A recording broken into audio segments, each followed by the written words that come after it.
بسم اللہ الرحمن الرحیم. دنیا بھر سے دیکھنے اور سننے والے تمام ناظرین و سامعین کی خدمت السلام علیکم ورحمۃ اللہ وبرکاتہ. میں ہوں آپ کا میزبان محمد عبدالودود اور آپ دیکھ رہے ہیں پروگرام آپ کے مسائل کا حل، جس روزانہ شب 9:05 پہ ملک کے معروف دینی وسیع تعلیمی ادارے جامعۃ الرشید کراچی سے براہ راست آپ کی خدمت میں پیش کیا جاتا ہے. ناظرین کرام، روزانہ بہت سارے سوالات، ان کے بہت سارے جوابات سینئر مفتیان کرام کی خدمت میں ہم رکھتے ہیں اور اس پروگرام کے توسط سے آپ تک پہنچاتے ہیں.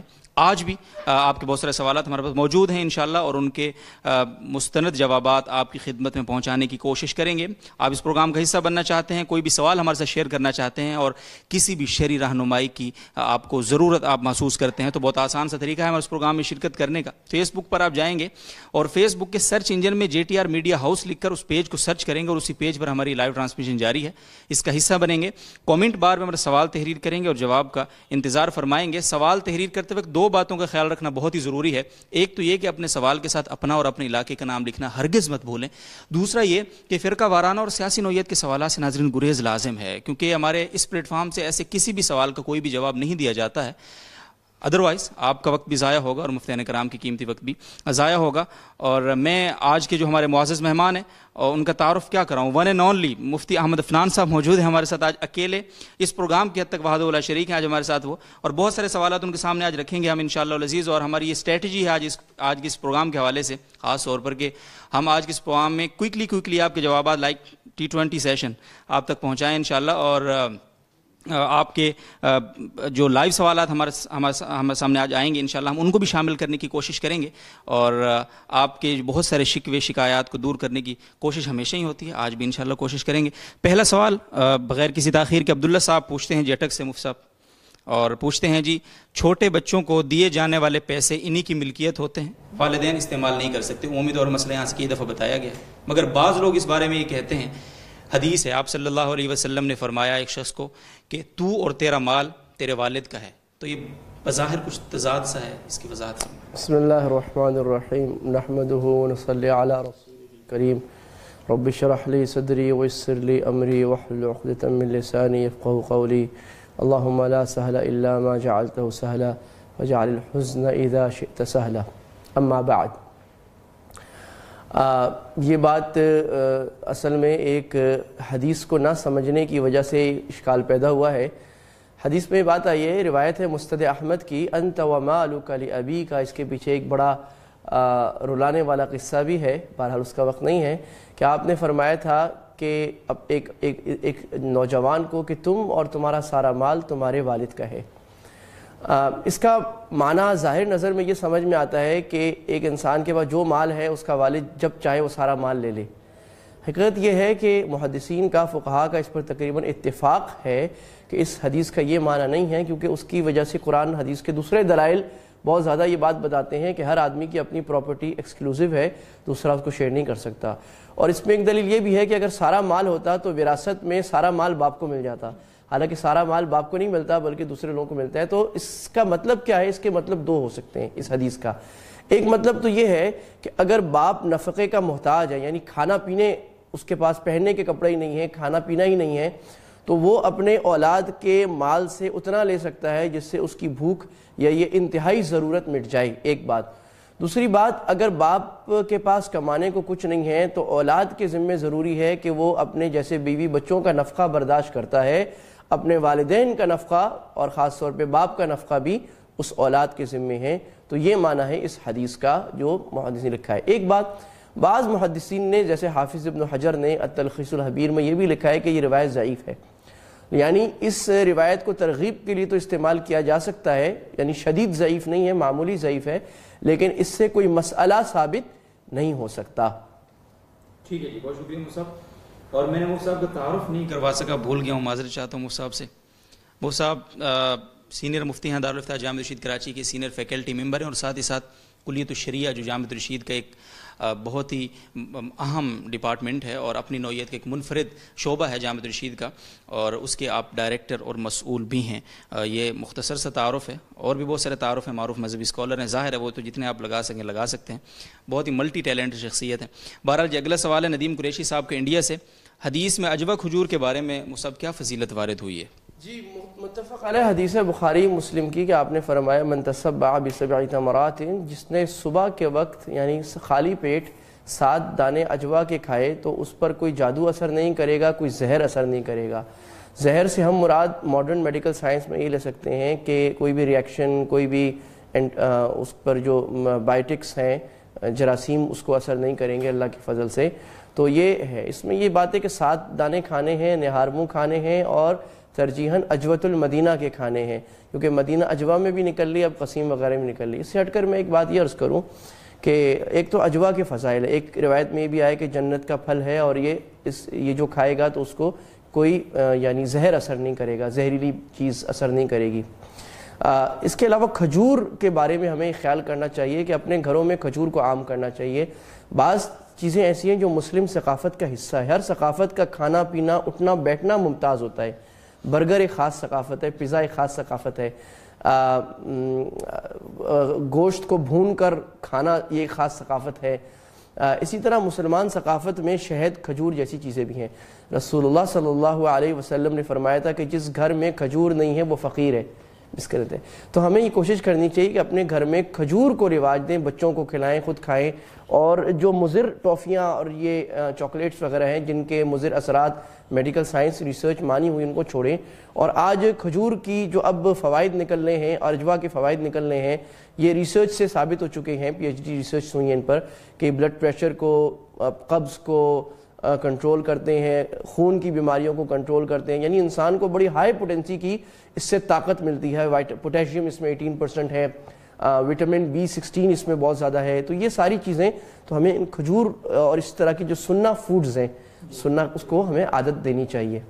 بہت شکریہ مصعب۔ فیصل عباسی صاحب مریض سے پوچھتے ہیں، اگر پانی کی ٹینکی میں چوہا مرا ہوا ہو تو کیسے پاک؟ پانی کی ٹینکی کنویں کے حکم میں ہے، اگر اس میں کوئی بھی چیز نجاست گر جائے تو سارا پانی نکالنا واجب ہے۔ چوہا گرنے کی 2 صورتیں، اگر چوہا گرا اور ابھی پھولا پھٹا نہیں ہے تو آپ 20 سے 30 ڈول نکالیں، اور لیکن یہ خیال کریں چوہا پہلے نکال لیں، چوہا نکالے بغیر اگر آپ ڈول نکالتے رہے تو اس کا فائدہ نہیں ہوگا۔ تو چوہا نکال لیں، اس کے بعد ڈول۔ اور اگر چوہا پھول پھٹ گیا ہے، یعنی اس کی علامتیں بہت بدبو آ رہی تو اس کا معنی پھول پھٹ گیا ہے، تو کوئی چھوٹی سی چیز بھی اگر پھول پھٹ جائے یعنی وہ خراب ہو جائے تو پھر سارا پانی نکالنا ضروری ہے۔ آج کل آسان ہے، ہینڈ پمپ ہے، ٹینکیز کو بند کر کے اس سے سارا پانی نکال دیا جائے۔ جزاکم اللہ مصعب۔ بلال صاحب پوچھ رہے ہیں سعودی عربیہ سے، پوچھتے ہیں جی اگر غسل فرض ہو اور کپڑے ناپاک نہ ہو، اس حالت میں گیلا جسم کپڑوں کو لگ جائے تو کیا کپڑے ناپاک؟ کوئی حرج نہیں، گیلا بدن اگر کپڑوں کو لگ جائے جنابت کی حالت میں تو اس سے کچھ نہیں ہوتا۔ بہت شکریہ جی۔ محمد رفیق گجر صاحب پوچھ رہے ہیں کہ آپ بغیر وضو کے سجدہ تلاوت کر سکتے ہیں؟ نہیں جی، سجدہ تلاوت کے لیے وضو شرط ہے۔ جی عبداللہ صدف صاحب، کیا اسلامی ناولز پڑھنا جائز ہے؟ ہاں دیکھیں، یہ ایک ذرا کھلا سوال ہے، اسلامی ناول سے مراد کیا ہے؟ اگر اسلامی ناول ایسا لکھا گیا ہے کہ اس میں افسانہ بنایا گیا ہے، اور افسانہ یہ واضح ہے کہ یہ افسانہ ہی ہے، اور اس میں کسی اسلامی تربیت کی کوشش کی گئی اور خلاف اسلام کوئی بہت زیادہ باتیں نہیں ہیں، تو ایسا ناول پڑھنے میں کوئی حرج نہیں ہے۔ اور یہ اس میں بعض دفعہ ترغیب بھی ہوتی ہے، اور ناول چونکہ آدمی دلچسپی سے پڑھتا ہے، نوجوانوں کے لیے اچھی چیز ہوتی ہے۔ لیکن اگر اسلامی ناول کے نام پر کوئی ایسی کتاب لکھی گئی ہے جس میں عشق اور رومان ہی رومان اور ادھر ادھر کی باتیں چل رہی ہیں اور بے سروپا باتیں چل رہی ہیں، تو وہ ایسا اسلامی ناول نہیں پڑھنا چاہیے۔ تو اب یہ آپ مصنفین کے بارے میں پوچھ سکتے ہیں کہ کون سے مصنف ایسے ہیں جن کی کتابیں ناولیں پڑھنی چاہیے۔ میں نام لے دوں نسیم حجازی کا، کنٹروورشل رہا ہے، ان کو اردو ناول نگاری کا بادشاہ کہا جاتا ہے، اور ان کے ناولوں نے اسلامی شعور، جذبہ جہاد، حمیت، اسلامی تاریخ سے شعور بہت عظیم یعنی ہزاروں لاکھوں لوگوں میں پیدا کیا ہے۔ بعض علماء کی رائے ان کے ناول نہیں پڑھنے چاہیے، میری ناقص رائے یہ کہ پڑھ لیں، کوئی حرج نہیں ہے، اور اس میں جو نقصان ہوگا وہ تھوڑا ہے، فائدہ زیادہ ہوگا، وہ نقصان آپ کا باقی علماء کی کتابوں سے حل ہو جائے گا۔ جی بہت شکریہ جی۔ طیب صاحب پوچھ رہے ہیں لاہور سے، مجھے نماز میں دنیا جہان کے خیالات آتے ہیں، اس سے نماز فاسد تو نہیں ہو جاتی نیز، اسے کس طرح بچا جائے؟ اللہ اکبر، یہ ایسا سوال ہے، اس میں میرا خیال میں مسلمانوں میں مجھ سمیت سارے ہی ہم مبتلا ہیں، خاص طور پہ یہ زمانہ جس میں فوکس ختم ہو گیا ہے، سوشل میڈیا، انسان ایک وقت میں 10 کام کرنا چاہتا ہے، تو اللہ سے تعلق، اللہ کی لو، اللہ کی محبت، توجہ اللہ، اللہ سے تعلق کی محبت، حلاوت، مٹھاس ختم ہی ہو چلی ہے، ایک قصہ پارینہ ہو چلی ہے۔ نماز میں خشوع یقیناً مقصود ہے، لیکن ایک بات تو میں مسئلہ بتا دوں کہ اگر نماز میں غیر اللہ کا خیال آتا رہے، نماز فاسد نہیں ہوتی۔ نماز میں اگر فرض واجب آپ نے پورے کر دی نماز فاسد نہیں ہوگی، لیکن بات یہ ہے کیا یہ مقصود نہیں ہے؟ بالکل مقصود ہے۔ اور اگر نماز میں خشوع خضوع نہیں ہے، یعنی اللہ کی طرف توجہ نہیں ہے، تو نماز میں بہرحال نقص ہے۔ اور حدیث میں جب پوچھا گیا تھا کہ حضرت جبریل نے اللہ کے نبی سے انسان کی شکل میں آ کے پوچھا تھا احسان کیا ہے، تو آپ نے فرمایا تھا ان تعبد اللہ کأنک تراہ، اللہ کی ایسی عبادت کرو جیسے اللہ کو دیکھ رہے ہو، فإن لم تكن تراہ فإنہ یراک، اگر ایسے نہ کر سکو تو اتنا ہی کر لو کہ اللہ تمہیں دیکھ رہا ہے۔ میرے بھائی، اللہ مجھے اور آپ کو اس کی توفیق عطا فرمائے۔ ہمارے بزرگوں نے قرآن و حدیث سے مستنبط کر کے اس کے کچھ اسباب لکھے ہیں، اگر ان اسباب کو ہم اپنا لیں تو نماز میں خشوع آہستہ آہستہ آنا شروع ہو جائے گا، پہلے 20% آئے گا، پھر 30، 40، 50، اور اگر لگے رہے اللہ تعالیٰ ایک وقت آئے گا 100% خشوع بھی عطا فرما دیں گے۔ میں وہ مختصر 5-8 اسباب عرض کر دیتا ہوں۔ پہلا سبب یہ ہے کہ نماز کی تیاری نماز سے پہلے، وضو سے نماز کا خشوع شروع ہوتا ہے۔ وضو سنت کے مطابق کیا جائے اور یہ کسی سے سیکھ لیا جائے۔ وضو کتابوں سے صرف نہیں سیکھا جاتا، اللہ کے نبی نے کر کے دکھایا تھا۔ اگر وضو سے خیال ہو کہ میں کس دربار میں جا رہا ہوں تو یہ اس وقت سے توجہ شروع ہو جائے گی کہ نماز کی۔ جب مسجد میں جائے تو استحضار کرے جیسے دنیا کے سب سے بڑے بادشاہوں کے بادشاہ کے دربار میں آ گیا ہے۔ یہ سوچ، اصل میں جو ہماری سوچ ہے، لوگ کہتے ہیں کہ کنٹرول نہیں ہوتی، یہ بات غلط ہے۔ دنیا نے ثابت کیا ہے، غیر مسلموں نے بھی ثابت کیا ہے، یوگی وغیرہ بدھسٹ کے، سوچ کو آپ کنٹرول کر سکتے ہیں۔ سوچ کے دھارے سیلاب کو آپ تھوڑی سی مشقت محنت سے توجہ سے کنٹرول کر سکتے ہیں، اس کی ضرورت ہے۔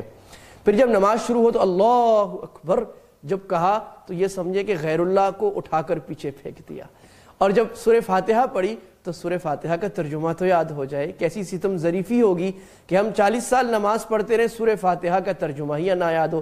جب یہ آپ یاد کریں گے تو ایک حدیث سامنے آئے گی کہ اللہ کہتے ہیں، جب میرا بندہ کہتا ہے الحمدللہ رب العالمین، تو اللہ کہتا ہے حمدنی عبدی، میرے بندے نے میری حمد بیان کی۔ جب اللہ کہتا ہے الرحمن الرحیم، تو جب بندہ کہتا ہے تو اللہ کہتے ہیں اثنا علی عبدی، میرے بندے نے میری ثنا بیان کی۔ جب بندہ کہتا ہے مالک یوم الدین، تو اللہ کہتے ہیں مجدنی عبدی، میرے بندے نے میری بزرگی بیان کی۔ جب بندہ کہتا ہے ایاک نعبد و ایاک نستعین، اللہ تجھی سے سوال کروں گا، تجھی سے مانگوں گا، تیری عبادت کرتا ہوں، توحید کامل ہوتی ہے، تو اللہ کہہ رہے یہ میرے اور میرے بندے کے درمیان ہے، سب ہٹ جاؤ، ولی عبدی ما سأل، اب میرا بندہ جو مانگے گا میں اسے دوں گا۔ اب اگر یہ استحضار اور یہ خیال ہو تو توجہ شروع ہو جائے گی۔ اسی طرح صورتوں کا معنی یاد کرنا شروع کریں، اللہ کا پیغام تو سمجھیں اللہ کہتا کیا ہے ہم سے۔ تو ہم جب سورت پڑھیں گے، ہم عربوں کو دیکھتے ہیں کہ عرب روتے ہیں، لوگ بعض ہمارے لوگ مجھے کہتے ہیں کہ یار یہ تو دیکھو ایکٹنگ کرے، بھائی ایکٹنگ نہیں کرے اللہ کے بندے، ان کے اوپر دل پر قرآن نازل ہو رہا ہے۔ گر نزول قرآن تیرے ضمیر پر نہیں ہوتا، ان کے ضمیر پر ہو رہا ہے، وہ اس کو رونا آ رہا ہے، اس کو سمجھ آ رہی ہے اللہ عذاب کی بات کر رہے ہیں، اللہ ثواب کی بات کر رہے ہیں۔ اسی طرح رکوع میں تسبیحات کو ذرا لمبا کر دیں، 3 سے بڑھا کر 5 اور 7 کر دیں، اور سبحان ربی العظیم سبحان ربی العظیم ایسے نہیں، سبحان ربی العظیم، اللہ آپ پاک ہیں، ہم بڑے ذلیل ہیں، سبحان ربی الاعلی، اس کے ساتھ اس توجہ کے ساتھ اپنے لباس کو پاک ہو۔ نماز میں عمل کثیر نہ ہو، ہاتھ ہل رہے ہیں، منہ ادھر ادھر دیکھ رہے ہیں، التفات، اس سے نماز میں خیال خراب ہو جاتا ہے۔ تو توجہ دے کر ان نسخوں کے ساتھ پاکیزہ ہو کر، اچھے کپڑے، اچھی خوشبو لگا کر، اور ایک نسخہ جو حضرت مجدد الافسانی رحمہ اللہ نے، ہمارے شیخ الہند سرندی نے فرمایا، حدیث سے بھی ثابت ہے کہ وہ بڑا مجرب ہے نماز کی توجہ میں، کہ جب کھڑے ہوں تو نظر سجدے کی طرف، اور جب بیٹھیں تو نظر گود کی طرف، جب سجدہ کریں تو نظر ناک کی طرف۔ اس سے بڑا اثر ہے نماز میں خشوع خضوع سے۔ اللہ تعالی ہم سب کی نمازوں کو حقیقی نماز بتا دے۔ مفتی زین العابدین صاحب رحمہ اللہ کے بارے میں میں نے مولانا طیب صاحب سے سنا، کہتے ہیں کہ نمازی تو وہ دیکھا ہے میں نے، کہ ہم ان کے پیچھے کھڑے ہو کر گنتے تھے کہ یہ کتنے تسبیحات پڑھ رہے ہیں، تو 20 سے 25 تسبیحات رکوع سجدے میں کرتے تھے، سبحان ربی الاعلی سبحان ربی الاعلی، اس رفتار سے 25 دفعہ۔ جب ایسی نماز میں محنت ہوگی تو نماز تو بنے گی خود بخود۔ بلا شبہ جی، بہت بہت شکریہ، سب اللہ تعالیٰ ہم سب کو توفیق عطا فرمائیں جی۔ اور ہنی صدیقی صاحب کا اگلا سوال ہے کراچی سے، اگر ماں باپ اپنے بیٹے یا بیٹی کا زبردستی نکاح یا طلاق کروا دیں اور بچوں کی نیت نہ ہو تو نکاح یا طلاق نافذ ہو جائیں گے یا نہیں؟ جی، نکاح تو زبردستی منعقد نہیں ہوگا، یہ نکاح نہیں ہوگا، بڑی خطرناک بات ہے۔ وہ ماں باپ اللہ سے ڈریں جو معاشرے کی رسم و رواج سے مجبور ہو کر اپنی برادری کے نام پر، اپنی ناک کے نام پر اپنی اولاد کو خراب کرتے ہیں۔ یاد رکھیے نکاح اولاد کا حق ہے، بالغ مرد عورت کا، چاہے وہ عورت ہو مرد ہو، اگر آپ نے اس کی دلی رضامندی شامل نہیں ہے تو نکاح نہیں ہوگا، اور ساری زندگی گناہ ان والدین کو ملے گا جنہوں نے یہ ظلم کیا ہے۔ اللہ کے نبی صلی اللہ علیہ وسلم نے فرمایا کہ لا تنکح بکر حتی تستأمر، عورت کا نکاح اس وقت تک جائز نہیں ہے، میں حدیث سنا رہا ہوں، جب تک اس کی اجازت نہ لے لی جائے۔ اور بعض لوگوں نے، کم فہم لوگوں نے تو اس کو دین بنایا ہے، تو چنانچہ مغرب جو ہم پر اعتراضات کرتا ہے، کہتے ہیں مولوی یہاں زبردستی کے نکاح ہوتے ہیں اور یہ گویا کہ اسلام کا شعار ہے، تو یہ ہرگز اسلام نہیں ہے۔ عورت کی دلی رضامندی، اگر وہ کہے میں نے دیکھنا ہے، اور اگر وہ کہے کہ میں جاننا چاہتی ہوں وہ کون ہے، اس کا پورا حق ہے۔ اسی طرح مرد کی بھی دلی رضامندی، ایسے کیس ہمارے پاس بیسیوں سینکڑوں دارفتوں میں آ چکے ہیں کہ ماں باپ نے زندگیاں برباد کی ہیں لڑکے لڑکی کی زبردستی نکاح سے۔ تو نکاح تو زبردستی نہیں ہوگا۔ طلاق اگر والدین نے زبردستی کی اور لڑکے نے دے دی تو احناف کے نزدیک ہو جائے گی، اور باقی ائمہ کے نزدیک، خاص طور پہ امام مالک کے نزدیک، وہ طلاق نہیں ہوگی۔ جزاک اللہ صاحب، عائشہ بٹ صاحبہ لاہور سے پوچھ رہی ہیں اس بات کی کیا دلیل ہے کہ والدین کی خدمت فرض ہے؟ یا اللہ خیر، اس بات کی بھی دلیل دیں کہ والدین کی خدمت فرض ہے۔ جن کے وجود سے آپ کا وجود ہے، جنہوں نے اپنی جوانیاں آپ کے لیے برباد کر دیں، جنہوں نے اپنی راتیں آپ پر قربان کر دیں، جنہوں نے اپنا گھومنا پھرنا، اپنی صحت، ان کی ہڈیاں گھل گئیں۔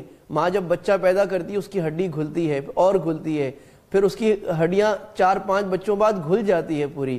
جس باپ نے صبح شام تک آپ کے لیے خون پسینہ کمایا، آپ کی خوشی اس کی خوشی، اور آپ روتے تھے تو وہ ماں باپ تڑپ جاتے تھے، اور آپ جب رات کو بستر گیلا کرتے تھے وہ گیلے بستر پر خود سوتی تھی، آپ کو ہٹاتی تھی، اور آپ کو جب رات کو بخار ہو کر نیند نہیں آتی تھی تو وہ والدین ساری رات تڑپتے رہتے تھے، ان کے بارے میں ہم دلیل بھی بتائیں؟ یہ تو عقل کا تقاضا ہے، انسانیت کا تقاضا ہے۔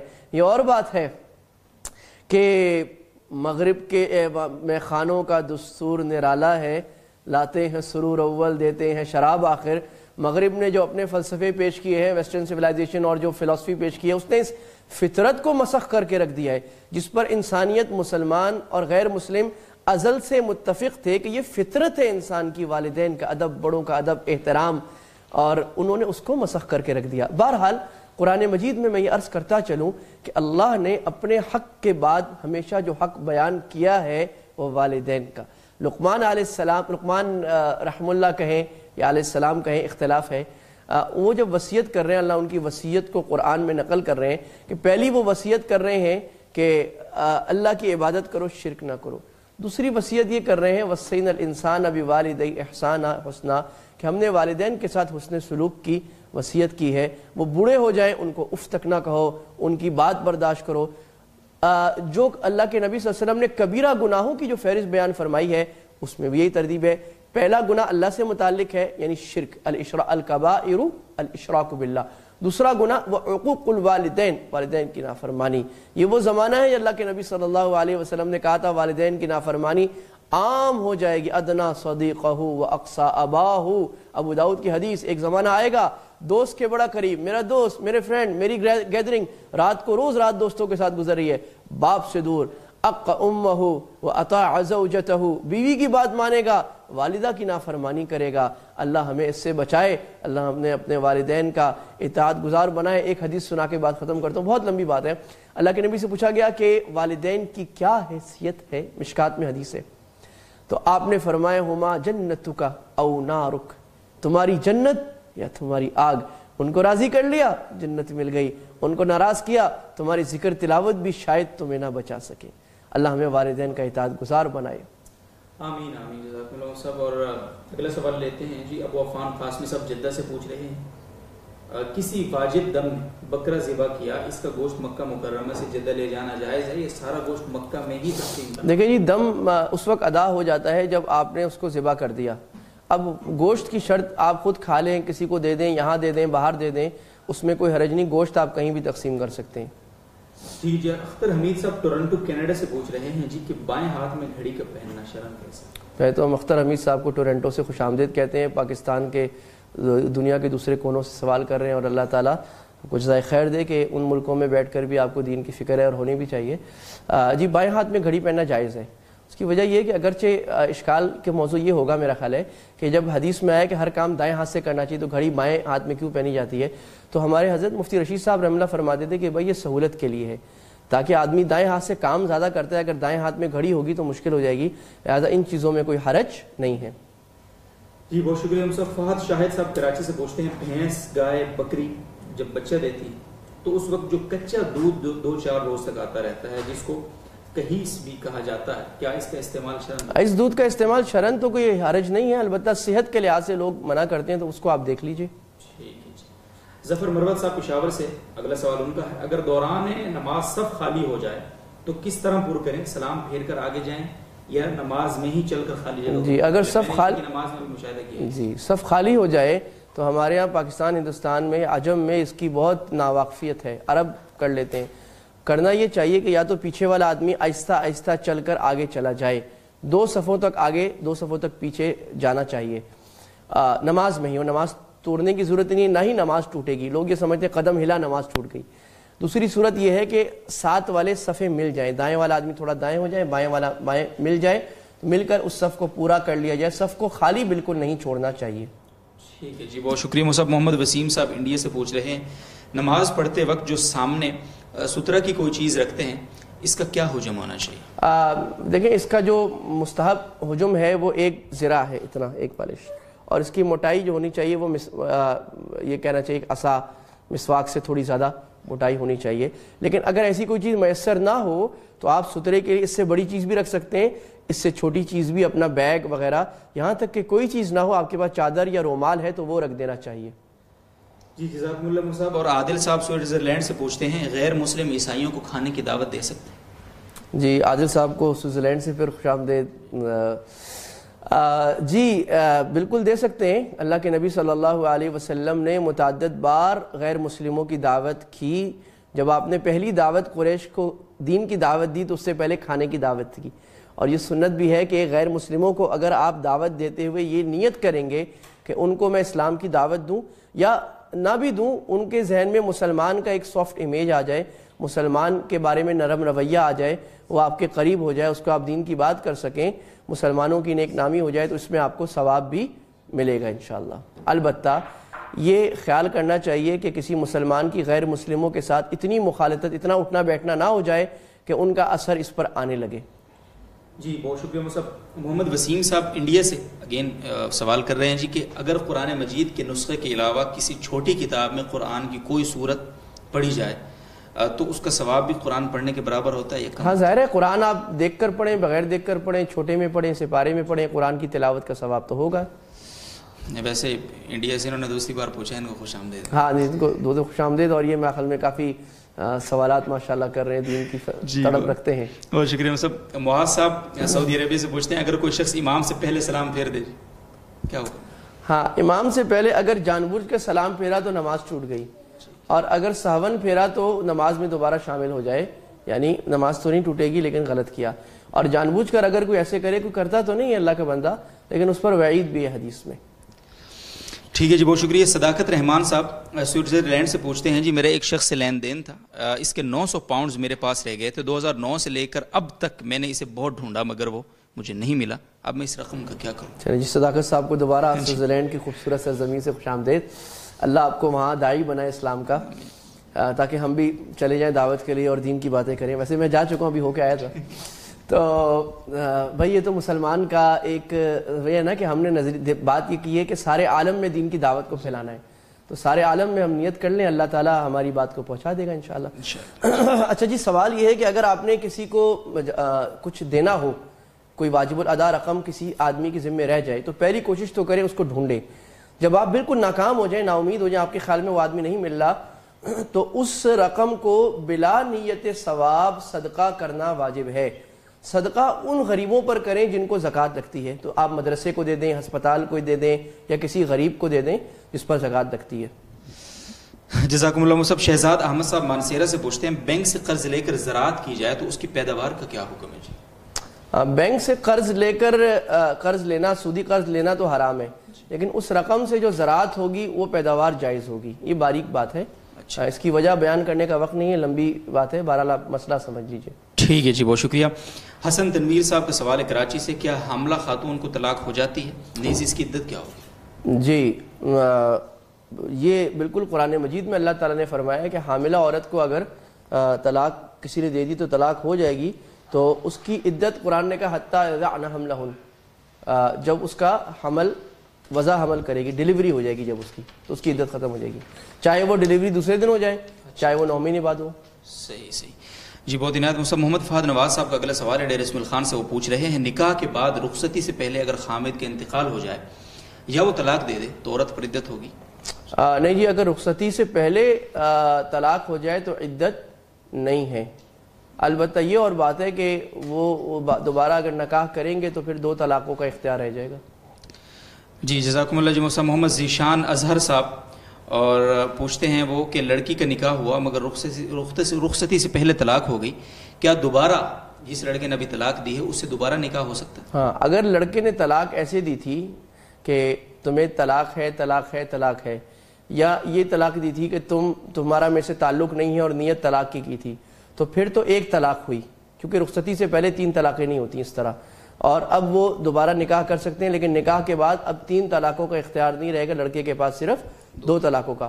اور اگر لڑکے نے طلاق ایسے دیے کہ تمہیں 3 طلاق، تو پھر تینوں طلاقیں اکٹھی ہو گئیں، یعنی ایک لفظ سے کہا ہے، یہ پھر سوچنے کی بات ہے، یعنی سمجھنا چاہیے اس کو، تو پھر دوبارہ نکاح نہیں ہو سکتا. تو وہ الفاظ آپ دیکھ لیں کیا الفاظ تھے، بہتر ہے وہی الفاظ آپ کسی مفتی سے پوچھیں. ٹھیک ہے جی، بہت شکریہ. صفی اللہ رحمانی صاحب کا سوال ہے کراچی سے. افیون کا استعمال یا اس کا بیچنا جائز ہے یا ناجائز ہے؟ اکثر لوگ اسے بطور نسوار استعمال کرتے ہیں، کیا حکم ہے؟ دیکھیں جی، حکومت کے قانون میں افیون کی خرید و فروخت کی اجازت نہیں ہے، لہٰذا ہمارا ضابطہ ہے جو قرآن سے ثابت ہے کہ حکومت وقت کی اتباع فرض اور واجب ہے، اس کی مخالفت حرام ہے، ناجائز ہے. البتہ افیون کا لائسنس ہوتا ہے، جو جہاں تک میری معلومات ہیں، ہماری معلومات ہیں دارالفتہ کی، تو اگر کسی کے پاس لائسنس ہے میڈیکل پرپز کے لیے، اس کے لیے جائز ہوگا. جزاکم اللہ صاحب. جاوید صاحب ہنگو سے پوچھتے ہیں افیون کی کاشت کے لیے زمین بٹائی پر دینا کیسا ہے؟ وہی معاملہ ہے، اگر آپ ایسے آدمی کو دے رہے ہیں یا وہاں اجازت ہے حکومت کی طرف سے پھر تو ٹھیک ہے، اور اگر اجازت نہیں ہے تو پھر ناجائز ہوگا. ٹھیک ہے جی، بہت شکریہ مصعب. عبداللہ صاحب کا اگلا سوال ہے اور امریکہ سے وہ پوچھ رہے ہیں امریکہ میں مارگیج کی شرائط کے تحت بینک سے گھر خریدنا شرعاً کیسا ہے؟ کنونشنل بینک سے موگیج کر کے گھر لینا جائز نہیں، کیونکہ یہ انٹرسٹ ہے، آپ کو انٹرسٹ پے کرنا پڑے گا. آپ کو اسلامک ایف آئی فائنینشیل انسٹیٹیوشن یا اسلامک بینک ڈھونڈیں، اس سے آپ لے سکتے ہیں. ہمارے فتوے میں کسی بھی حالت میں یعنی سودی بینک سے موگیج جائز نہیں ہے گھر کے لیے. ٹھیک ہے جی، بہت شکریہ مصعب. ہادیہ صاحبہ کا کراچی سے سوال ہے پرفیوم کا استعمال جائز ہے؟ کاسمیٹک سے بنی اشیاء جن میں الکوہل ہو چہرے یا جسم پر لگا سکتے ہیں یا نہیں مصعب؟ ہاں جی، پرفیوم بھی اور کاسمیٹکس اور جن چیزوں میں الکوہل ہے ان کو آپ یوز کر سکتے ہیں، کیونکہ ایک بات تو یہ کہ وہ الکوہل سنتھیٹک ہوتا ہے، وہ وائن نہیں ہوتی. اصل میں انگلش لٹریچر میں الکوہل وائن کو کہا جاتا تھا، یہ الکوہل وہ نہیں ہے، یہ سنتھیٹک ہے، کیمیکل ہے.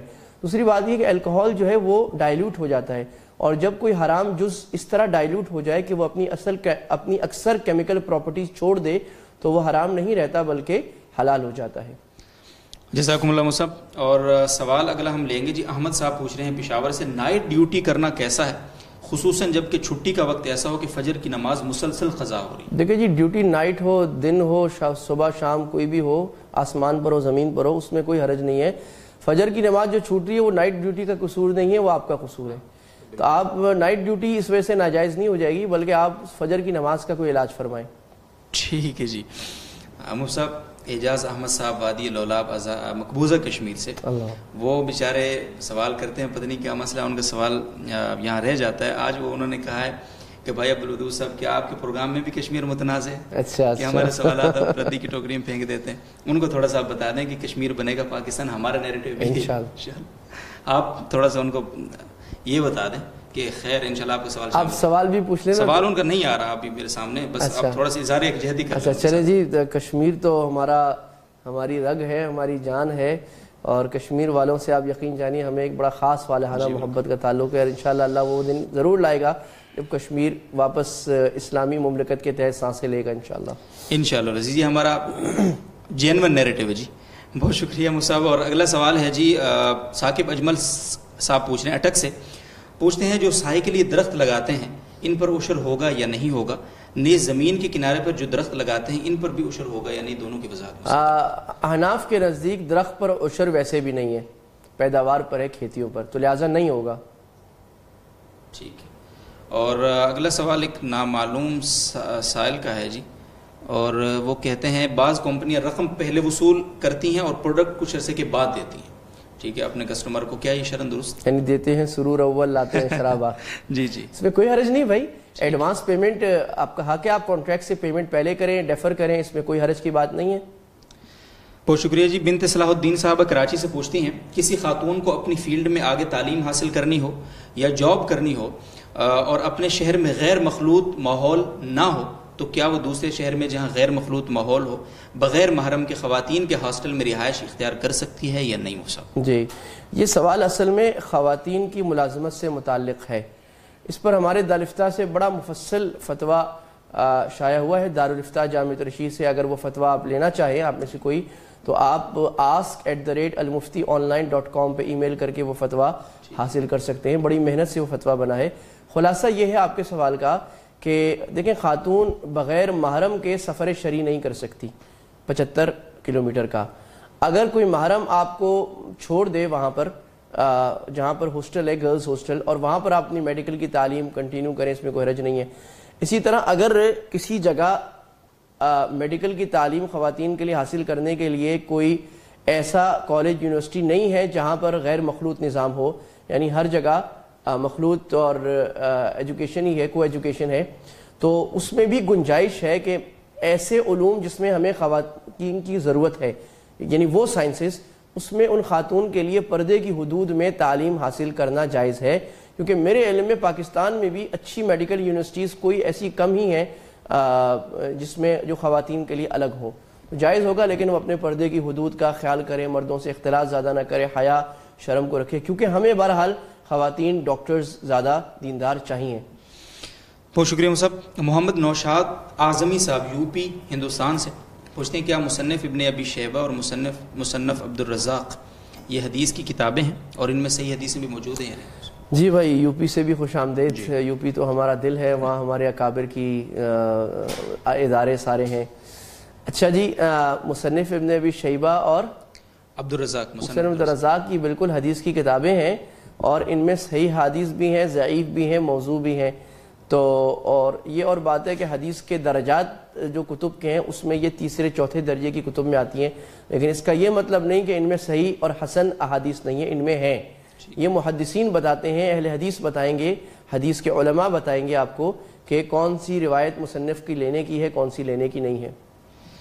ٹھیک ہے جی، بہت شکریہ صاحب۔ یہ بہت بڑا ذخیرہ ہے مصنف جو ہے نا، یہ ہمارا حدیث کا بہت بڑا اور ابھی بڑی تحقیق کے ساتھ یہ شائع بھی ہوا ہے۔ جی، یہ ہمارے 40 سوالات الحمدللہ مکمل ہو گئے اور ہمارا وقت ابھی باقی، ہم لائیو سوالات چاہیں گے جی، حاضر ہے۔ اور اعجاز احمد صاحب آپ دوبارہ اپنا سوال پلیز ذرا سا پوسٹ کر دیجئے، اور ہم سب سے پہلے جو سوال ہمارے پاس پہلے آ رہے ہیں ہم انہیں کو دیکھ رہے ہیں جی، کہ وہ یہ پوچھتے ہیں کہ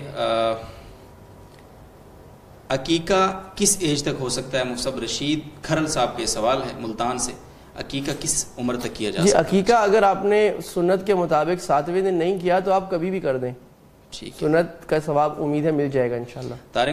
طارق محمود صاحب پوچھتے ہیں میری 2 بیویاں ہیں، ایک سے 1 بیٹا 3 بیٹیاں ہیں اور دوسری سے 3 بیٹے 1 بیٹی ہے، میں ڈبل سٹوری مکان کیسے تقسیم کروں، اس کی وضاحت فرما دیں۔ بڑا ہی جی، ایک تو ماشاءاللہ آپ کی 2 بیویاں ہیں اور آپ عدل بھی قائم رکھنے کی فکر کرتے ہیں، یہ بڑی بات ہے کہ اللہ تعالیٰ جن لوگوں کی بھی 1 سے زائد شادیاں ان کو عدل رکھنے کی توفیق عطا فرمائے، اور ان کی بیویوں کو بھی اس کی توفیق عطا فرمائے کہ ان کی اس بات کو سمجھیں۔ اچھا جی، 2 سٹوری مکان کی تو تقسیم کی صورت یہی ہو سکتی ہے کہ ایک منزل ایک اہلیہ کو دے دی جائے، دوسری منزل دوسری اہلیہ کو دے دی جائے، لیکن یہ مفتی کا کام نہیں ہے، ہم تو اصول بتائیں گے آپ کو عدل کرنا ہے۔ اب وہ آپ اس کی انتظامی صورت کیا بناتے ہیں یہ آپ خود دیکھ لیں، اہل حل و عقد سے سمجھدار لوگوں سے مشورہ کر لیجئے۔ ٹھیک ہے جی۔ جنید خان صاحب راولپنڈی سے پوچھتے ہیں جی، اور پوچھتے ہیں کہ حیض کے دوران پانی سے استنجا کرنا کیسا ہے، نیز حیض کے دوران نہانے کا کیا حکم ہے؟ کیونکہ ہمارے ہاں عورتوں میں یہ بات مشہور ہے کہ حیض کے دوران پانی سے استنجا وغیرہ کرنے سے بیماریاں لگتی ہیں، اس کی وضاحت؟ دیکھیں جی، شرعی لحاظ سے تو اس حالت میں استنجا کرنے یا نہانے میں کوئی حرج نہیں ہے، البتہ اگر صحت کی بات کہیں ثابت ہو جائے ریلائبل سورسز سے تو وہ اور بات ہے، شرعی مسئلہ اس میں کوئی نہیں ہے۔ ٹھیک ہے جی۔ اچھا، یہ سوال ہے جی وردان خان صاحب کا راولپنڈی سے، کیا داڑھی کا خط بنانا جائز؟ داڑھی کا خط ایک مشت سے زیادہ بنانا جائز نہیں ہے صرف، بلکہ مستحب ہے، یعنی مستحب ہے کہ آپ ایک مشت داڑھی پکڑیں اور اس سے زیادہ خط کے، یعنی ہمیں یہ کوشش کرنی چاہیے کہ اسلام کے جو شعائر ہیں ان کو لوگوں کے سامنے خوبصورت بنا کر پیش کریں۔ ایسا نہ ہو کہ داڑھی ایسی بے ڈھنگی نظر آ رہی ہے کہ آدھی یہاں سے آدھی یہاں سے جا رہی ہے کہ لوگ بولیں بھائی یہ کیا بنایا ہوا ہے۔ تو داڑھی، بال، حدیث میں اللہ کے نبی صلی اللہ علیہ وسلم نے فرمایا من کان لہ شعر فلیکرمہ، جس کے بال ہوں ان کا اکرام کرے، یعنی بال چاہے داڑھی کے ہوں، سر کو ہوں، ان کو بنا سوار کے تیل لگا کے رکھے۔ ٹھیک ہے جی، بہت شکریہ جی۔ عبدالحی صاحب کا سوال ہے کراچی سے، اگر یہ کہا جائے کہ فلاں فلاں ڈاکٹر کے ہاتھ میں شفا ہے اور ڈاکٹر ہندو ہو تو؟ میرا خیال میں اس میں کوئی حرج نہیں۔ پہلے تم عقیدہ سمجھ لیں جی کہ دیکھیں فلاں ڈاکٹر کے ہاتھ میں شفا ہے کا اگر یہ عقیدہ ہو کہ ڈاکٹر شفا دے رہا ہے، یہ تو شرک ہے جی، عام طور پہ لوگوں کا عقیدہ ہوتا بھی نہیں ہے۔ اور اگر اس سے یہ عقیدہ رکھا جائے کہ اللہ نے اس کے ہاتھ میں شفا رکھ دی ہے تو اس میں کوئی ضرر کی بات نہیں ہے، عقیدہ صحیح ہونا چاہیے۔ تو اللہ تعالیٰ نے تو شفا اور یہ غیر مسلموں کے ہاتھ میں رکھی ہے۔ ٹھیک ہے جی۔ یہ ہم سے پوچھا ہے جی ارشاد شیخ صاحب نے کراچی سے، اور پوچھتے ہیں میزان بینک میں سیونگ اکاؤنٹ کھلوانا کیسا ہے، اس کی اجازت ہے یا نہیں؟ وضاحت؟ جی، ہمارے دارالفتہ جامعۃ رشید کا یہی موقف ہے، اس پر کتابیں بھی ہیں، فتاویٰ بھی ہیں کہ جو اسلامک بینکنگ ہے وہ اگر اصول کے مطابق کوئی بھی بینک کر رہا ہے تو وہ جائز ہے کہ سیونگ اکاؤنٹ میں پیسے رکھوانا، وہ یعنی وہ ایک جائز تجارت ہے، اس کا نفع بھی حلال ہے۔ جی بہت شکریہ مصعب۔ یہ اعجاز احمد صاحب کا سوال آ گیا ہمارے پاس فائنلی، پوچھتے ہیں جی کہ کیا یہ بات درست ہے اسم اعظم لا الہ الا انت سبحانک انی کنت من الظالمین کو 360 بار پڑھنے سے بیماریاں دور ہو جاتی ہیں؟ اگر ہے تو اس کا طریقہ کار کیا ہے پڑھنے؟ صحیح کشمیر سے؟ جی اچھا جی، کشمیر کی وادیوں کو ہمارا بھی سلام ہو بڑے۔ تو بات یہ ہے جا صاحب کہ دیکھیں یہ میرا خیال میں کسی بزرگ کا مجرب ہوگا۔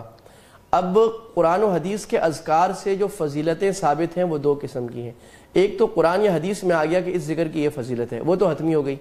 دوسرا بعض بزرگوں نے، بڑے بزرگوں نے، بڑے درجے کے بزرگوں نے تجربات کیے ہیں کہ یہ ذکر اتنی دفعہ پڑھنے سے یہ فائدہ ہوتا ہے، تو اس کی ہم نفی بھی نہیں کرتے، لیکن ہم اس کو اس درجے کا مستند نہیں کہتے جس درجے کا قرآن و حدیث مستند ہے۔ اگر کسی بڑے بزرگ کا مستند بزرگ کا تجربہ ہے ضرور ہوگا، مجھے یاد نہیں ہے کہ یہ کس کا تجربہ ہے، یہ ہے یا نہیں ہے۔ دوسری بات میں عرض کروں گا کہ اذکار میں ہم قرآن و حدیث کے اذکار کو ترجیح دیں، اور جس ذکر کی فضیلت قرآن و حدیث میں آئی ہے اسی کو زیادہ بیان کریں۔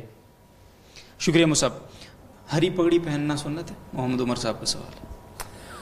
اللہ اکبر۔ بھائی جو ذخیرہ احادیث میں جو بندہ ناچیز کی ہماری تحقیق دارالفتہ کی، اور جو مجھے یاد آ رہا ہے واللہ عالم، وہ یہ کہ اللہ کے نبی نے سفید پگڑی پہنی ہے اور کالی پگڑی۔ کالی پگڑی کے بارے میں بھی بعض لوگ کہتے ہیں کہ وہ سفید اور کالی ملی ہوئی تھی، خالص کالی نہیں تھی۔ سبز کی روایات اگرچہ کوئی ایک آدھ ہیں تو، لیکن وہ بہت ضعیف روایات ہیں، تو سبز کی کوئی خاص روایات حدیث میں آتی نہیں ہے۔ اور دوسری بات میں یہ عرض کر دوں کہ کسی پگڑی کو اپنا نشان بنانا اچھی بات نہیں ہے، کہ کوئی فرقہ کوئی گروپ کہے کہ ہمارا نشان یہ ہے۔ بھئی ایک بغیر جو اللہ کے نبی کی سنت ہے اس میں کوئی بھی لباس رکھے، لباس میں خاص کرنا کسی چیز کو، یہ مناسب نہیں ہوتا۔ ٹھیک ہے جی، بہت شکریہ۔ محمد یاسر صاحب سعودی عربیہ سے پوچھتے ہیں میری والدہ محترمہ کا وزن بہت زیادہ ہے، اور جس کی وجہ سے چلنا پھرنا اٹھنا بیٹھنا بہت دشواری ہے، اس میں نماز کا طریقہ تھوڑا سا واضح فرما دیں۔ جی دیکھیں جی، نماز جو کھڑے ہو کے نہیں پڑھ سکتا وہ زمین پہ بیٹھ کے پڑھے، جو زمین پہ بیٹھ کے نہیں پڑھ سکتا وہ کرسی پہ پڑھے، جو کرسی پہ نہیں پڑھ سکتا حدیث میں ہے کہ وہ پھر یعنی لیٹ کر پڑھے۔ ٹھیک ہے، لیٹ کر یوں، سیدھا لیٹ کر یوں نہیں تو اس پر، اور جو وہ بھی نہیں کر سکتا تو اللہ تعالیٰ نے سبحان اللہ اتنی آسانی دی ہے کہ وہ اشارے سے پڑھے، یعنی سر کے اشارے سے۔ تو بیٹھ کر یہ ہوگی کہ رکوع کے لیے تھوڑا جھکے اور سجدے کے لیے اس سے زیادہ جھکے، جتنا وہ جھک سکتی ہیں۔ تو رکوع کے لیے عام طور پہ اتنا جھکا جائے اور سجدے کے لیے گھٹنے کے برابر جھکا جائے۔ یہ بیٹھ کر نماز پڑھنے کا طریقہ ہے۔ جو یہ نہیں کر سکتا وہ جتنا کر سکتا ہے کر لے۔ ٹھیک ہے جی، بہت شکریہ جی۔ کلثوم آصف صاحبہ کا سوال ہے، ایک آدمی جس نے بینک سے انٹرسٹ پہ قرض لیا ہے لیکن اس سے کسی ضرورت مند کی مدد کی ہے، کیا وہ حج پر جا سکتا ہے؟ مجھے سوال کا سمجھ میں مطلب ان کے سوال کا خلاصہ ہے کہ آدمی نے کوئی گناہ کر لیا ہے، اور پہلے سوال کا پہلا ایسا تھا گناہ نیک نیتی سے کیا ہے، تو دیکھیں گناہ ہوتے، کوئی نیک نیتی سے بھی گناہ کرے تو وہ اچھا نہیں بن جاتا. ہم ایک قصہ بچپن سے پڑھتے ہیں رابن ہوڈ کا، بڑا مشہور ہے کہ رابن ہوڈ کیا کرتا تھا کہ وہ ڈاکہ مارتا تھا اور امیر لوگوں سے ڈاکہ مار کے غریبوں کو دیتا تھا. تو اس کو دنیا کا کوئی قانون، اسلام اور شریعت سمیت اس کو جائز نہیں کہتا کہ آپ بینک سے ناجائز طریقے سے پیسہ لیں اور غریبوں کو دیں. آپ غریبوں کو پیسہ دینے کا کوئی جائز طریقہ سوچیں. دوسرے سوال کا حصہ یہ ہے کہ کسی نے کوئی گناہ کیا ہو تو حج میں جا سکتے ہیں کہ نہیں؟ تو پھر جس نے گناہ کیا اسی کو تو حج پہ جانا چاہیے کہ وہ حج جا کر اپنے گناہوں کی معافی طلب کرے. بہت شکریہ صاحب. محمد ہاشم ذاکر صاحب کا سوال ہے، مفتی صاحب کسی شخص کا شو روم ہے جس میں وہ 2 آدمیوں کے درمیان بے کرانے پر کمیشن لیتا ہے، لیکن کبھی کبھار ایسا ہوتا ہے کہ مالک شو روم اپنی گاڑی کسی شخص پر بیچتا ہے تو اس پر بھی کمیشن لیتا ہے، تو کیا مالک شو روم کے لیے یہ کمیشن لینا صحیح ہے یا نہیں؟ لورا لائی سے یہ سوال ہے. جی لورا لائی سے سوال اہم ہے. دیکھیں کمیشن ایجنٹ کو عربی میں ہمارا سمسار کہتے ہیں، دلال کا بھی لفظ ہے. اس کا مطلب یہ ہوتا ہے کہ جو 2 پارٹیز کے درمیان ایز اے انٹرمیڈیٹری ورک کرے، ان کے درمیان محنت کر کے ان کو ملا کے سودا کرائے. اگر وہ خود پارٹی ہے تو اس کے لیے کمیشن لینا جائز نہیں. وہ اپنا یعنی جو پروفٹ زیادہ کر لے، لیکن اس کو بتانا چاہیے کہ یہ کمیشن کے نام پہ پیسے نہیں لے سکتا. ٹھیک ہے جی. حذیفہ احسان صاحب کے اسلام آباد سے سوال ہے، جی مصعب اگر نماز میں سورہ فاتحہ کی پہلی 3 آیات کو دہرا دیا جائے، یعنی بھول کے دہرا دی، تو کیا سجدہ صاحب واجب ہوگا؟ اس نماز میں سورہ فاتحہ کی پہلی 3 آیات اگر دہرا دی جائیں تو سجدہ صاحب واجب ہوگا؟ مجھے یاد ہے مفتی عمران مجید صاحب نے انہی کی سوال کا جواب دیا تھا اور انہوں نے کہا تھا واجب ہو جائے گا، کیونکہ میرا خیال ہے الحمدللہ رب العالمین جی تو مالک یوم الدین کی یہاں اگر وہ 40 حروف سے زیادہ اس نے سورہ فاتحہ کو پڑھ لیا تو اس پر سجدہ سہو واجب ہو جائے گا. جی تو میرا خیال یہاں تک بن جاتے ہیں. جی بالکل بن جاتے ہیں. جی بہت شکریہ مصعب. اور آگے ہے جی کائنات ظفر صاحب پوچھتی ہیں، مفتی صاحب استخارے کا آسان طریقہ بتا دیں، اور کیا استخارے کے بعد انسان کو کوئی اشارہ ہوتا ہے؟ مفتی صاحب یہ بہت اہم مسئلہ ہے. لوگ نا مسجد میں عجیب باتیں نکالی ہوئی کہ وہ ہمیں کسی نے بتایا تھا جی کہ مسجد چلے جائیں، 5 پرچیاں بنائیں اور 3 پر جو ہے وہ آپ اپنی خواہش کے برعکس لکھیں، 2 پر اپنی خواہش لکھیں، پھر رکھ دیں، 2 نفر بڑے پرچی اٹھائیں، جو نکلا ہے پتہ نہیں کیا کیا بنایا ہوا. مصعب اس کا کوئی بس سنت طریقہ کیا ہے؟ دیکھیں جی یہ بات یاد رکھیے کہ دین کے جو بھی کام ہیں اس میں کام بھی وہ کرنا ضروری ہے جو قرآن و حدیث سے ثابت ہو، طریقہ بھی وہ کرنا ضروری ہے جو قرآن و سنت سے ثابت ہو. طریقہ اگر آپ نے اپنا اخفل لگایا، اپنی طرف سے لگایا، تو وہ چیز بدعت بن جائے گی. ٹھیک ہے. اور یہ ایسی مرض ہے جس میں ہمارے سادہ لوگ مسلمانوں کی بڑی اکثریت مبتلا ہے. وہ اپنا شوق پورا کرنا، اپنے خیال سے عبادت کرنا چاہتے ہیں. استخارے کا سنت طریقہ صحابہ فرماتے ہیں کہ رسول اللہ نے ہمیں استخارہ ایسے سکھایا جیسے قرآن کی کچھ سورت سکھاتے ہیں. تو اس میں طریقہ یہ ہے کہ پہلے 2 رکعت پڑھی جائے، بہتر یہ ہے رات کو پڑھی جائے، نہیں تو دن میں پڑھ لی جائے. بار بار دن میں 2-3 دفعہ بھی کر سکتے ہیں. 2 رکعت نفل پڑھ کے آپ استخارہ کی مستون دعا پڑھ لیں. وہ وقت نہیں ہے، آپ استخارہ کی سرچ کر لیں، آپ کو حدیث کا حوالہ مل جائے گا. اللہم انی استخیرک بعلمک واستقدرک بقدرتک، یہ پوری دعا پڑھ لیں. اس کے بعد آپ اپنے کام میں لگے رہیں. اشارہ مل سکتا ہے خواب میں، بالکل ملتا ہے بہت دفعہ. ضروری نہیں ہے اشارہ ملے گا، بس آپ یہ دیکھیں کہ جس کام کے لیے آپ نے استخارہ کیا تھا اس میں آپ کا دل کا میلان کس طرف ہو رہا ہے، وہ کام شروع کر دیں. اگر کسی رشتے کے بارے میں کیا ہے، اس رشتے کی طرف آپ کام شروع کر لیں، اور اگر اس میں رکاوٹ آئے تو سمجھیں کہ اللہ کی طرف سے رکاوٹ ہے. اگر وہ سموتھ چلے، آپ کا دل مائل ہو تو ٹھیک ہے. کسی کاروبار کے لیے کیا ہے تو آپ اس کاروبار کے لیے کام کرنا شروع کر دیں اگر یہی معاملہ ہے. اس میں جو لوگوں نے کیا استخارہ آن لائن کہ ایک مولوی صاحب ہوں گے جو پیسے لے کے استخارہ کر کے آپ کو دیں گے، یہ بالکل خلاف سنت طریقہ ہے. وہ سب عمر میمن صاحب سوال کر رہے ہیں، کین وی زکات any one having T V in home?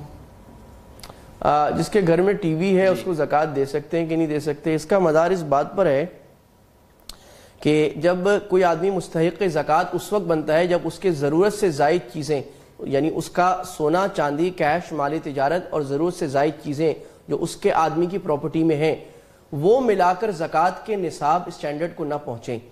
یعنی جو آج کل 52.5 تولہ چاندی کی قیمت 35,000 کے لگ بھگ جو مجھے یاد پڑا ہے، تو اگر اس کے پاس یہ ساری چیزیں ملا کر 35,000 روپے نہیں بنتے، ٹی وی کو بھی آپ ملا لیں تو پھر تو وہ مستحق زکوٰۃ ہوگا.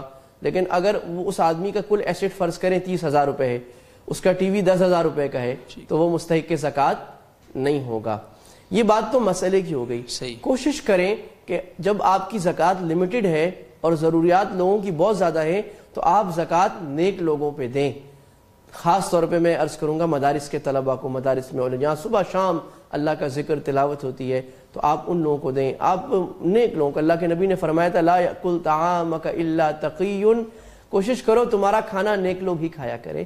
تو زکوٰۃ میں بھی ہمیں یہ خیال کرنا چاہیے۔ یاد رکھیے زکوٰۃ صرف ہیومینٹی نہیں ہے، یعنی انسانیت کے لیے، بلکہ یہ ایک ایسی چیز ہے جس میں ایک دینی نظریہ شامل ہے، تو ان لوگوں کو دینا چاہیے جن پر دین، جو آپ کی زکوٰۃ کو استعمال کر کے دین اللہ کو یاد بھی کریں گے۔ ٹھیک ہے جی، بہت شکریہ جی۔ ام جرار صاحب بارسلونا سے پوچھ رہی ہیں جی کہ بچوں کی پیدائش کے وقت میل ڈاکٹرز آ جاتے ہیں، اس صورت میں کیا کیا جائے؟ جی بارسلونا سے شامدید، اسپین سے آپ کو دیکھیے جی، ہونا تو یہ چاہیے کہ گائنی ڈاکٹر وومن ہونی چاہیے، عورت ہونی چاہیے، مرد نہیں ہونا چاہیے۔ لیکن کوئی ایسی صورت اللہ نہ کرے مجبوری میں آ گئی، ایسا اس کا طریقہ جو مغربی ممالک ہیں وہاں بھی میں واقف ہوں، وہاں اگر آپ ریکویسٹ کریں گے نو میل تو وہ نو میل ہوگا۔ لیکن اگر یعنی وہ لوگ بہت خیال کرتے ہیں آپ کے جذبات کا، اگر آپ پہلے سے بتائیں، نہ بتائیں اور بات ہے۔ دوسری بات یہ ہے کہ اگر کوئی فیمیل ڈاکٹر نہیں ہے، کوئی مجبوری میں میل ڈاکٹر آ گیا، تو اس میں مجبوری ہے، ایسی حالت میں اس کے لیے سطر دیکھنا اور ڈیلیوری کرنا جائز ہے، لیکن ضرورت کی حد تک کوشش کیا جائے خاتون پر اس کے جسم کے باقی حصے کو چھپا کے رکھا جائے۔ جی بہت شکریہ مصعب۔ یہ فصیحہ مریم صاحبہ تربیلا سے پوچھتی ہیں جی کہ نامحرم رشتہ دار اگر اپنی فیملی کے ساتھ سفر کرے تو ان کے ساتھ کسی نامحرم خاتون کا بچوں کے ساتھ سفر کی گنجائش ہے یا نہیں؟